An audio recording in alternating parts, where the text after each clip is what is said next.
Climate change के ऊपर एक कॉन्फ्रेंस हो रही है जिसमें 40 ममालिक के सरबराहान को मदऊ किया बाइडेन साहब ने।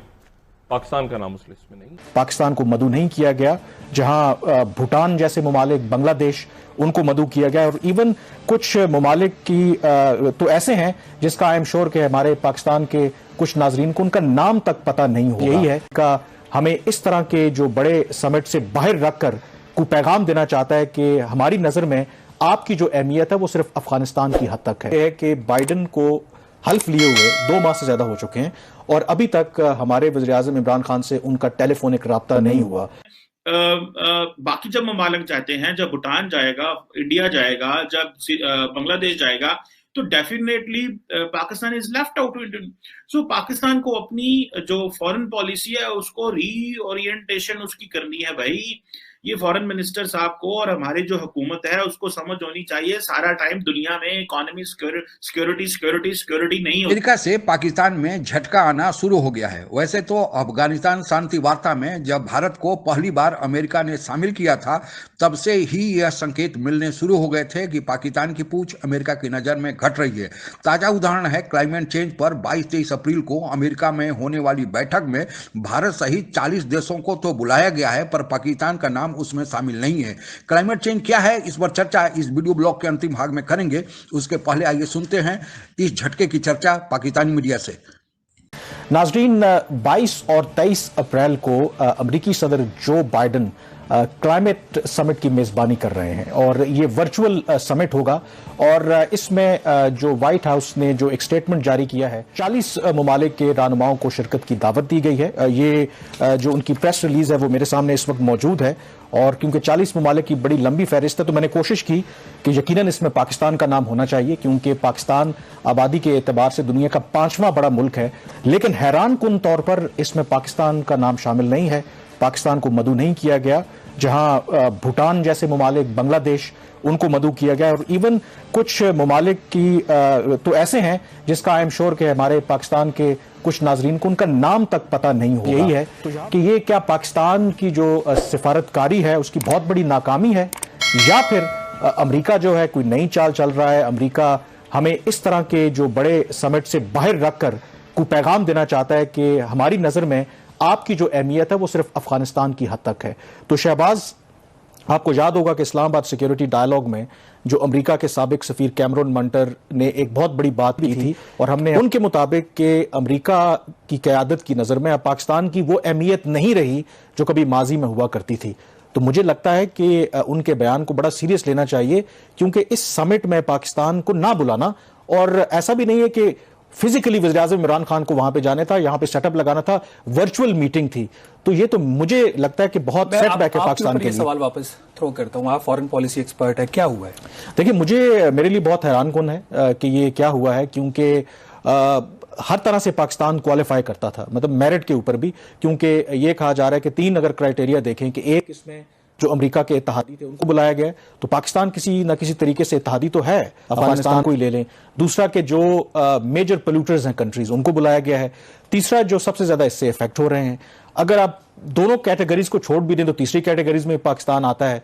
तो मुझे तो लगता है कि मैं कम से कम इसको ये कहूंगा कि हमारी सिफारतकारी की नाकामी है। अब जो प्रॉब्लम है वो ये है कि पाकिस्तान को क्यों नहीं इसमें बुलाया गया, उसकी वजह है कि क्यों नहीं बुलाया गया। पहली बात तो समझने की ये है कि जो दुनिया की जो 17 जो मेजर इकोनॉमीज हैं, और ये बेसिकली एक तो उनको बुलाया गया, और इस जो ग्लोबल क्लाइमेट समिट है इसका सारा फोकस ही उस पे होगा कि उन ममालिक को भी देखें जो इंडस्ट्री, जो बिजली ज्यादा बना रहे हैं, जिनको बिजली चाहिए और जो रीन्यूएबल एनर्जी या इंफ्रास्ट्रक्चर खरीद सकते हैं। अब दे अंडरस्टैंड कि जी पाकिस्तान इंफ्रास्ट्रक्चर नहीं खरीद सकता। इंडिया एक बड़ी मार्केट है,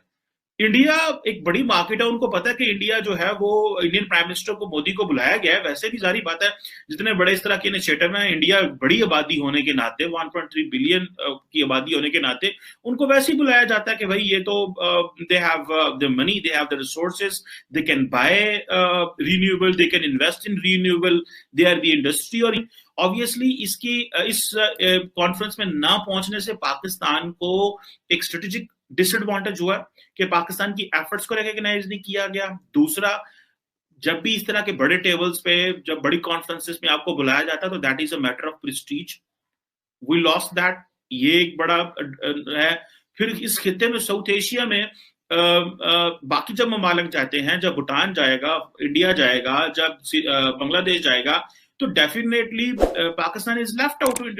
सो पाकिस्तान को अपनी जो फॉरेन पॉलिसी है उसको रीओरिएंटेशन उसकी करनी है भाई। ये फॉरेन मिनिस्टर साहब को और हमारे जो हुकूमत है उसको समझ होनी चाहिए, सारा टाइम दुनिया में इकोनॉमी सिक्योरिटी सिक्योरिटी सिक्योरिटी नहीं होती। Security is very important, but there are so many other things. The soft power is very important. Soft power कैसे अचीव करनी है? सॉफ्ट पावर यानी जैसे टेबल पे बैठ के अचीव होती है। सॉफ्ट पावर जो है वो कल्चरली अचीव होती है। सॉफ्ट पावर आपकी अचीव होती है जब आप अपना culture, value, society, softer side of yourself आप प्रोजेक्ट करते हैं। अमेरिका ने तो उन्हीं को बुलाना था, जाहिर बात है, जिनके पास दे हैव द मनी, दे जो एमिट कर रहे हैं, कार्बन डाइऑक्साइड एमिट कर रहे हैं, and they are the producers, they are into the industry. उसकी वजह यह है कि ये इलेक्शन कैंपेन से पहले ही बाइडेन बता चुके थे कि 2 समिट वो करवाएंगे, एक क्लाइमेट पर और एक डेमोक्रेसी पर। तो इसका मतलब है कि हमारे यहां वहां से कोशिश नहीं हुई। ऐसा नहीं है कि हमारे ना जाने से कोई बहुत बड़ा फर्क पड़ जाएगा, लेकिन ऑप्टिक्स क्या जा रही हैं कि हमारे वज़ीर-ए-आज़म को आपने दावत नहीं दी, और कंसिडरिंग द फैक्ट कि हमने पहले भी डिस्कस किया था कि हम एक जो रिलेशनशिप में रीसेट करने जा रहे हैं, उसमें क्लाइमेट चेंज जो है one of the key subject है, जो बाइडेन इंतजामिया के साथ हम उठाना चाहते हैं। से भी आप इस चीज को देख सकते हैं। आप फॉरेन पॉलिसी एक्सपर्ट, आप इस चीज को बेहतर जानते हैं, लेकिन कल से मैं जो डिबेट को देख रहा हूँ ना, खासतौर पर सोशल मीडिया के ऊपर, इसको देखा जा रहा है कि वज़ीर-ए-आज़म इमरान खान साहब की कोई जाती नाकामी ना हो। उसकी वजह यह है कि 2 तरीकों से इसको अगर आप देखें कि पाकिस्तान की दुनिया के अंदर अब क्या स्टैंडिंग है, अब क्या है, आज से 10-15 साल पहले क्या थी, और दूसरा पाकिस्तान की जो अलाइनमेंट है इन टर्म्स ऑफ उसके जो रिलेशनशिप विद चाइना है और खित्ते के जो दूसरे ममालिक हैं उनके साथ क्या है। तो अगर आप इसको इस जाविये के साथ देखें तो आपको ओवरऑल जो पिक्चर है वो काफी क्लियर होती नजर आ रही है। इमरान खान साहब ने जो भी किया क्लाइमेट चेंज के लिए वो एक अलहदा चीज है, और उनकी जो एफर्ट्स हैं वो अपनी जगह पे, वो 1 अरब वो दरख्त लगा सके या नहीं वो बात की बात है, but he has concerns for the climate change. आपने बात की पाकिस्तान किस हद तक इससे मुतासिर होता है। जो एक ग्लोबल क्लाइमेट रिस्क इंडेक्स है जो एक जर्मन वॉच ऑर्गेनाइजेशन है वो करती है, 2019 की रिपोर्ट के मुताबिक पाकिस्तान इससे मुतासर होने वाला दुनिया का 8वां बड़ा मुल्क है।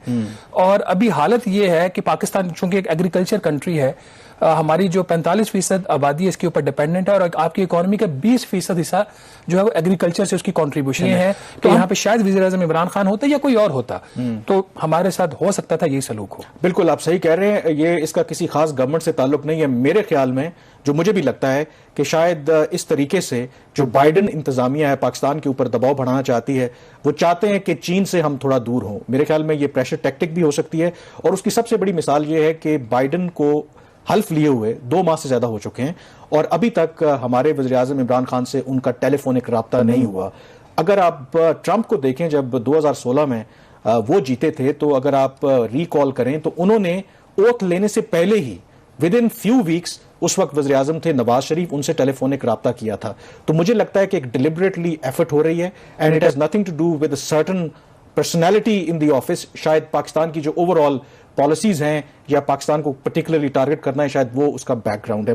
पर्यावरण को बचाना आज विश्व की सबसे बड़ी समस्या बन गया है। अतिवृष्टि, अनावृष्टि, वातावरण में तापमान का बढ़ना, जलवायु में परिवर्तन आदि समस्याएं आने लगी हैं।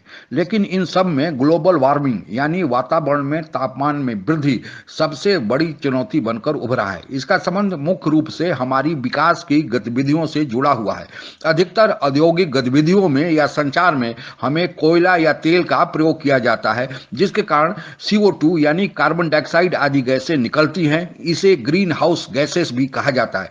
साथ ही औद्योगिक गतिविधियों, खेती आदि के लिए हमें फॉरेस्ट, पेड़ पौधों को काटना पड़ता है। आप लोगों को पता ही होगा कि ये पेड़ पौधे CO2 को ऑक्सीजन में बदलते हैं।